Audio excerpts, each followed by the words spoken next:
Hey guys, welcome back to the channel. The car that I want to tell you about today is a car that I actually recently only learned about. It's mid-engined, a center seater like the McLaren F1, and it's made in America. So what car is it? It's the SCG 004. This car is made by the Scuderia Cameron Glickenhaus manufacturer, which is a boutique American manufacturer out of Sleepy Hollow, New York. And they've been making cars since 2004. Over the years, they made 6 different cars completely dedicated to racing. SCG was founded by the film producer and entrepreneur James Glickenhaus, who created a company to build the best racing vehicles in the world. They've produced everything from first-in-class Le Mans cars to a 3-time Baja 1000 winner. They've also produced some road-going supercars like the SCG 004. The 004S, or Stradale, as SCG would call it, is the main road-going version. It's powered by a 6.2-liter GM LT4 V8 with a supercharger pushing 650 horsepower and 531 pound-feet of torque. It even comes with the luxury of heat AC and electronically defogging and demisting windshield, plus a backup camera. Fancy. Alright, so now I'm going to talk about the looks of the car, and I'm going to talk about all 3 variants here in this first section because all of the variants look pretty similar to each other. So overall, it looks amazing. It looks exactly what you dream of and like what was on a poster on your wall when you were a kid of what a supercar should look like. To me, it kind of feels like a toned down Pagani kind of, and I think that really has to do with the side mirrors because they kind of spring out like a Pagani does. Looking at the rear of the car, it's kind of reminiscent of a Maserati MC12, like a more modernized version of that. I think it looks really amazing. I love that you can see all of the little air ducts that are kicking that hot air out of the engine bay and out of the tires. Another detail that I want to highlight that I think looks amazing on supercars like this is the buttresses on the side of the car. And so what those buttresses actually do is they allow the air to pass over the back of the car more easily so it can actually go faster. What those buttresses remind me of a little bit is the new Ford GT because they have really exaggerated buttresses. So here's a look at the interior of the SCG 004S.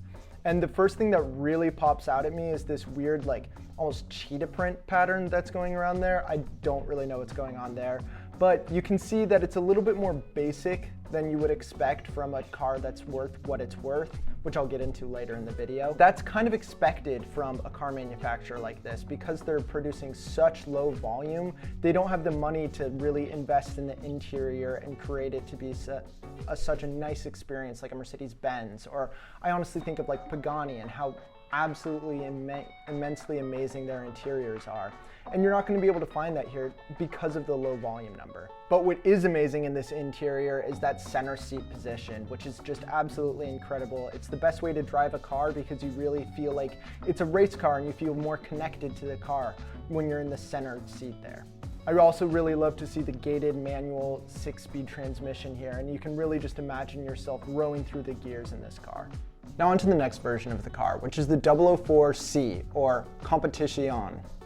I don't think I'm saying that right, but oh well. This version of the car debuted at the 24 Hours of Nuremberg, where it placed 14th. This version of the car was created to compete in the LMGTE, GTLM, GT3, and GT4 race categories. This version of the car is also not road legal and only for track use. It's powered by a 6.2-liter GM LT5 V8 and has all the track day goodies. The final version of the 004 is the 004 CS, which is a combination of both the road-going and the track version of the car. You might be wondering, how are they able to accomplish this? Well, they were able to do this with the addition of a track package, which includes an air compression system, which boosts the car up so they're able to change all of the tires, as well as a front and rear toe straps and adjustable front anti-roll bar. With a few simple modifications that you do once you drive the car to the track, then it's able to be a track weapon. And with that 6.2-liter V8 that's been tuned to push out 750 horsepower, you won't be wanting for more power. An interesting note is that one of the only options that SCG offers for the 004 is an $80,000 clear or tinted carbon fiber body option. Another thing I thought you guys might find interesting was the price for these cars. So the lowest price that you're going to find is the 004S, which is $483,000, which might seem like a really steep price, but it kind of makes sense when you realize that it's a boutique American car manufacturer, so They're not making a lot of these cars, and they're probably making them to the order, so you're going to be involved in the process of making the car a lot. So it's really going to be like your sports car, and you're having a car manufacturer make your sports car that's completely tailored to you. So it kind of makes sense. The 004 CS is going to set you back $628,000, which is a pretty steep increase from the 004S, but it kind of makes sense because it's merging both the worlds of the 004S and the 004C into one car. So what'd you guys think of the SCG 004? Did you like it? Did you know about it? Let me know in the comments below, and don't forget to like and subscribe. If you want to check out my most recent video, you can see it right here. Thanks for watching. Bye.